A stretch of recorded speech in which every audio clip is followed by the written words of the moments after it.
I still remember the sound. Water. Cold. Heavy. It felt like the pool was pulling me down. My name is Ira. I was 5 years old when my own aunt pushed me into the pool.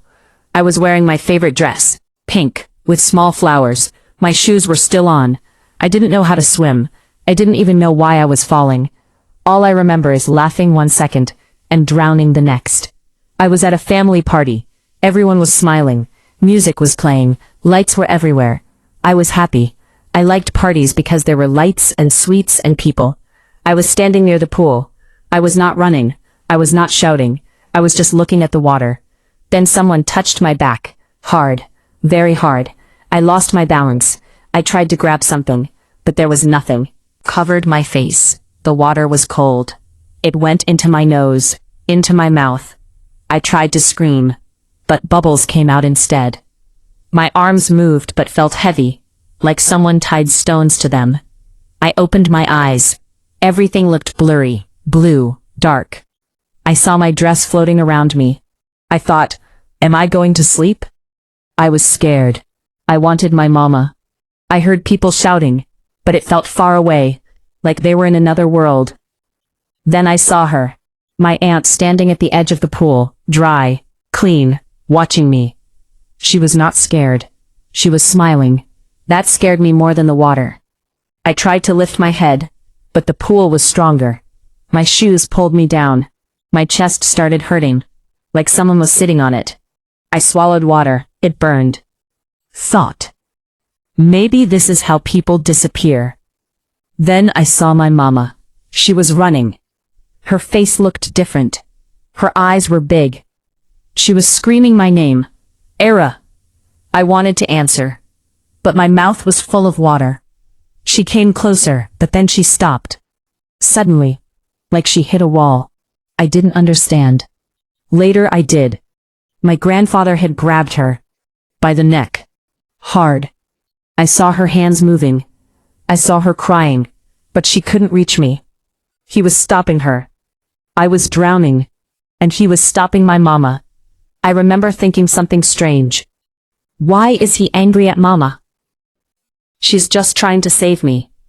But adults don't always protect kids. Sometimes, they protect their pride. My eyes started closing. Everything felt quiet, too quiet. Then suddenly, hands grabbed me. Up. Air hit my face. I coughed. Hard. Water came out of my mouth. I cried.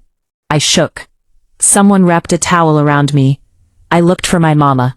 She was on the floor, crying, holding her neck, looking at me like she had almost lost the world.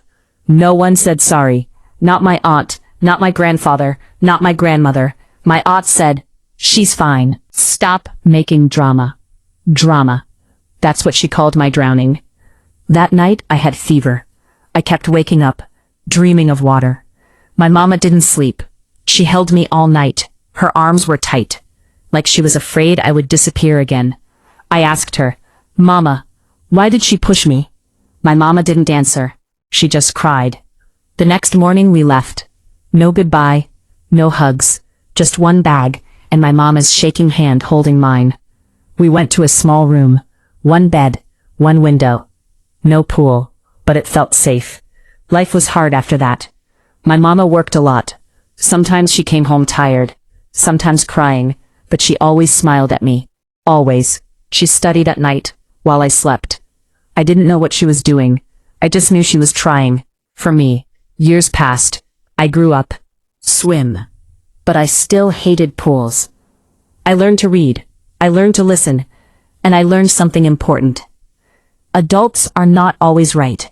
And family does not always mean love. One day, my mama got a phone call. She smiled in a way I had never seen before. Calm. Strong. She said, "We're going back." I was scared. "To the same house?" She nodded. "But this time, it's different." The house looked the same. Big. Beautiful. Fake. Everyone was there. My aunt, my grandparents.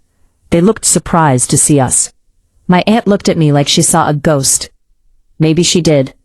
People talked, laughed. Then someone asked my mama what she does now. My aunt laughed first. She's nothing, she said. She always was. My mama stood up. Her voice was soft. I own a company. They laughed. A man came. He called my mama ma'am, with respect. He talked about papers, about ownership, about the house. I didn't understand everything, but I understood faces. My grandfather looked small. My aunt looked scared. My grandmother cried, and my mama looked free. My mama spoke. You stopped me from saving my child. You watched her drown. You smiled. Everyone was quiet. My aunt tried to lie, but eyes don't lie. People had seen. We left again, but this time we didn't run. We walked, slow, proud. My mama squeezed my hand. I looked back once, at the pool. It didn't scare me anymore, because I learned something. I survived. Not because they saved me, but because my mama never gave up. And some people think revenge is anger, but real revenge is living, strong, safe, and never letting anyone push you into darkness again.